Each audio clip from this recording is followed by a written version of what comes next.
ശ്രീ രവീന്ദ്രൻ, തന്ത്രിയെ മനഃപൂർവ്വം കൊടുക്കുകയായിരുന്നു സർക്കാരിൻ്റെ ലക്ഷ്യമെന്ന് നമുക്ക് ഇപ്പോൾ നിലവിലുള്ള സാഹചര്യങ്ങൾ വിലയിരുത്തിയാൽ മനസ്സിലാക്കാൻ സാധിക്കും. അത് നമ്മൾ കുറച്ചു പുറകിലേക്ക് പോകണം. അതായത് യുവതീ പ്രവേശനത്തിന് തന്ത്രി എടുത്ത നിലപാട്, അതുമാത്രമല്ല ഒരു പ്രത്യേക പൂജാ വിധികളും ആചാര പദ്ധതികളുമുള്ള ശബരിമല എല്ലാ ദിവസവും തുറന്നു വെച്ച് ഒരു ടൂറിസം കേന്ദ്രമാക്കാനുള്ള സർക്കാരിൻ്റെ നീക്കം, അതിനെയും തന്ത്രി ശക്തിയുക്തം എതിർത്തിരുന്നു. ഈ കാരണങ്ങൾ കൊണ്ട് തന്ത്രിയെ മനഃപൂർവ്വം കുടുക്കിയെന്നാണ് തൻ്റെ ജാമ്യാപേക്ഷയിൽ തന്ത്രി പറയുന്നത്. എന്നാൽ ഈ കൊല്ലം വിജിലൻസ് കോടതിയും പറയുന്നു ഇദ്ദേഹത്തിനെതിരെ യാതൊരു തെളിവിൻ്റെ കണിക പോലും തന്ത്രിക്കെതിരെ അന്വേഷണ സംഘത്തിന് ഹാജരാക്കാനായില്ല എന്ന് വിജിലൻസ് കോടതിയും പറയുന്നു. എങ്ങനെ കാണുന്നു ഈ വിഷയത്തെ ശ്രീ രവീന്ദ്രൻ? നമസ്കാരം സാർ.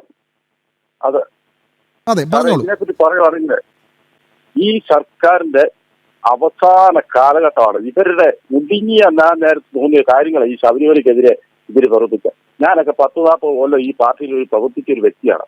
ഈ 8 വർഷമായിട്ട് ഞാൻ ഈ പാർട്ടിയിൽ നിന്ന് യുവതി പ്രവേശനം ശബരിമല തകർക്കാനുള്ള ശ്രമം നടത്തിയപ്പോഴേ ഈ പാർട്ടിയിൽ നിന്ന് മാറിയ ആളാണ് ഞാനിപ്പോ. ഇത്രമാത്രം BJP സ്നേഹിക്കാനുള്ള കാരണം നരേന്ദ്രമോദി സർക്കാരിന്റെ അമിത്ഷായുടെ ഒക്കെ പ്രവർത്തനം കണ്ടിട്ടാണ് ഞാൻ ഈ പാർട്ടിയിലോട്ട് കയറാനുള്ളത്. കാരണം ഈ പാർട്ടിയാണ് നെഞ്ചിലേക്ക് നടക്കാനുള്ള കാരണം. ഇത്രയും കാലമായിട്ട് ഈ പാർട്ടി ചെയ്തു വെച്ചിരിക്കുന്ന കാര്യങ്ങളെല്ലാം വളരെ മോശം. ഇവരുടെ അവസാന കാലം കൊടുത്തുകൊണ്ടാണ് ഇവർക്ക് ഈ തോന്നലെല്ലാം തോന്നിക്കുന്നത്. ആരൊക്കെ ഇവിടുന്നൊക്കെ രക്ഷപ്പെട്ടെന്ന് പോകുന്നത് SIT രക്ഷിച്ചാലും നിയമം പോലീസ് രക്ഷിച്ചാലും കോടതി രക്ഷിച്ചാലും സാറേ, സാക്ഷാൽ ഹരിഹര സുധർ ആനന്ദ ചിത്തൻ അയ്യപ്പനായ സ്വാമി ഈ പറയുന്ന ആരും പിടിയല്ല. നമുക്കറിയാം, ഇത് ഈ യുവതി പ്രവേശനം തുടങ്ങിയപ്പോൾ കാലം മുതലുള്ള ഈ പിണറായി വിജയൻ മരിച്ചുപോയി കോടിയേരി ബാലകൃഷ്ണന്റെ ഒക്കെ ഭവനത്തിലെ അവസ്ഥ നമുക്കറിയാം. ഭവനത്തിലെ അവസ്ഥ അവർ സ്വസ്ഥമായിട്ടല്ല ഇവർ പാതിയത്തിനെ ജീവിച്ചിരിക്കുന്നത്. ഓരോന്നും അവർക്ക് അനുഭവം കൊടുത്തോണ്ടിരിക്കുക. ഇനിയുള്ളതെന്ന് പറഞ്ഞാൽ ഗോവിന്ദഭാഷ ഇന്ന് പറഞ്ഞു കേട്ടോ, തന്ത്രി കള്ളന്മാരുടെ കൂട്ടത്തിലാന്ന് അയാൾ പറഞ്ഞ വാക്ക് ഇത് കള്ളന്മാരുടെ കൂട്ടത്തിലാണ്. ഇതൊക്കെ ജനങ്ങളെ കേട്ടോണ്ടിരിക്കുമല്ലേ സാറേ? ശംഖ് പൊട്ടിപ്പോവാണ് ഇങ്ങനെയുള്ള വർത്താനൊക്കെ.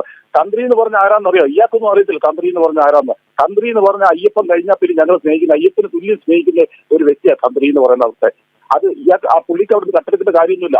കാൽമൺ കുടുംബം എന്ന് പറഞ്ഞാൽ ഇയാൾക്കൊന്നും അറിയത്തില്ല. കാൽമൺ കുടുംബം പാരമ്പര്യമായിട്ട് അവർക്ക് സ്വത്തും അതുപോലെയുള്ള കാര്യങ്ങളും ഒക്കെ ഉള്ളതാണ്. അവർ ദൈവങ്ങളെ കൂട്ടിക്കൊണ്ട് പോകുന്ന ഒരാൾ. അവർക്ക് കയ്യിട്ട് വാരേണ്ട, ഇയാളെ പോലെ ഒന്നും കയ്യിട്ട് വാരേണ്ട കാര്യമൊന്നുമില്ല. കയ്യിട്ട് വാരി ഇതേ സ്വഭാവം എടുത്താണ് പശ്ചിമങ്ങളും ത്രിപുരയൊക്കെ കണ്ടില്ലേ, തൂത്തുവാരി തരിപ്പണമാക്കി കൊടുത്തില്ലേ. ഇനി കുറെ ഇവിടെ വരുന്നുണ്ടല്ലോ, പെരുമ്പാവൂർ മൂവാറ്റുപുഴയിലും ആലുവായും പിന്നെ തൊടുപുഴയിലൊക്കെ താമസിക്കുന്ന ഈ വന്നു കിടക്കുന്ന ബംഗാളികളും ഒക്കെ ആരാ? ഇവമാര് ഇതേ രീതിയിൽ യുവമാരുടെ സ്വഭാവം കൊണ്ട് പറ്റിപ്പോയ അവിടെ ഇവിടെ വന്ന് കിടക്കുക. മയക്കുമരുന്നും കഞ്ചാവും കള്ളും വിൽക്കാൻ വേണ്ടി ഇവിടെ വന്ന് കിടക്കുമല്ലേ. ഇവന്മാർ എവിടെയെല്ലാം പഠിച്ചു അവിടെയെല്ലാം നാശമാക്കിയിട്ടുള്ളൂ. ഇത് പിടിയല്ല സാറേ. ആരൊക്കെ വിട്ടെന്ന് പറഞ്ഞാലും ദൈവം തമ്പുരാൻ ഈ അയ്യപ്പൻ എന്ന് പറഞ്ഞ ഹരിഹര സുധൻ അയ്യപ്പൻ ഉണ്ടല്ലോ, ഇവരെ മഹർഷി ചെയ്ത പോലെ ഇവരെന്മാരെ തകർത്ത് തരിപ്പണമാക്കിയിട്ട് പോകത്തുള്ളൂ. അതിനകത്ത് യാതൊരു മാറ്റമില്ല. ഇതിന്റെ അനുഭവം വേറെ ആരും കൊടുക്കണം. നമ്മൾ ആരും ഒന്നും പറയുമോ ഒന്നും വേണ്ട. അയ്യപ്പൻ പിടിയല്ല. അയ്യപ്പൻ എതിലേ പോയെന്ന് പറഞ്ഞാൽ അയ്യപ്പൻ ഇവരെ പിടിയല്ല. ഇതിന്റെ മേളിൽ കൊടുവാള് പോലെ ഓരോ സന്ദർഭങ്ങളിലും നല്ല സമയത്ത് അയ്യപ്പൻ കൊണ്ടിരുന്ന ഓരോന്നോരോന്ന് വെളിവെച്ചിട്ട് കൊണ്ടിരുന്നു. എന്നിട്ടും ശ്രീ രവീന്ദ്രൻ ഈ തന്ത്രിയെ കൊടുക്കുന്നു, തന്ത്രിയാണ് ഇതിന്റെ ഉത്തരവാദി എന്നൊക്കെ പറഞ്ഞ തന്ത്രിയെ വരെ ജയിലിലിടുന്നു. പക്ഷേ അന്നത്തെ ദേവസ്വം മന്ത്രി കടകംപള്ളി സുരേന്ദ്രന്റെ പങ്കിനെ പറ്റി അല്ലെങ്കിൽ അദ്ദേഹത്തെ ഒന്ന് വിളിച്ച് ചോദ്യം ചെയ്തതല്ലാതെ അന്നത്തെ ദേവസ്വം മന്ത്രിക്കും സ്വാഭാവികമായും ഇതിൽ പങ്കുണ്ടാകുമല്ലോ. എന്നാൽ അത്തരത്തിലേക്കൊന്നും ആ അന്വേഷണം പോകുന്നുമില്ല ശ്രീ രവീന്ദ്രൻ. കടകംപള്ളി സുരേന്ദ്രൻ തന്നെയല്ല ഇപ്പോഴത്തെ ദേവസ്വം മന്ത്രിക്ക് മോശമൊന്നുമല്ല. ആദ്യമായിട്ട് ഇവിടെ ഈ കേരളത്തിൽ ആദ്യ സഹകരണ ബാങ്കിനെ പറ്റി ഒരു അഴിമതി വന്നിരിക്കുന്ന ഈ വാസവനെ പറ്റിയാണ്. എന്റെ നാട്ടുകാരനാണ്, വാസവനെ പറ്റിയാണ് വന്നിരിക്കുന്നത്, ആദ്യമായിട്ട് വന്നിരിക്കുന്നത്. അതുപോലെ തന്നെ ഈ കടകംപള്ളി സുരേന്ദ്രൻ എന്ന് പറഞ്ഞ കടകംപള്ളി സുരേന്ദ്രനകത്ത് നല്ലൊരു പങ്കുണ്ട്.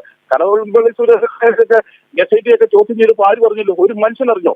ചെവി അറിയാതെ മോനെ കയറി ഇരിയെന്ന് പറഞ്ഞ് ബിരിയാണി കുഴിമന്തിയും കൊടുത്തിരുന്ന് ചോദ്യം ചെയ്തിട്ട് വിട്ടു അല്ലെ? ബാക്കിയുള്ളവരെയൊക്കെ പിടിക്കുമ്പോഴേക്കും നാട് മുഴുവൻ അറിഞ്ഞിട്ടാണ് ഇവർ SIT ചോദ്യം ചെയ്യാൻ വിളിക്കുന്നത്. അപ്പൊ ഇതിന്റെയൊക്കെ പുറയിലുള്ള കളികൾ ഇങ്ങോട്ടൊന്നും രക്ഷപ്പെടില്ല സാറേ. ഇവര് രക്ഷപ്പെടുകയല്ല. ഇവരെ കാരണം എന്താണെന്ന് വെച്ചാൽ ഈ അറിയാൻ പോകുന്ന ഈ ആളിക്കൊത്തുന്നു.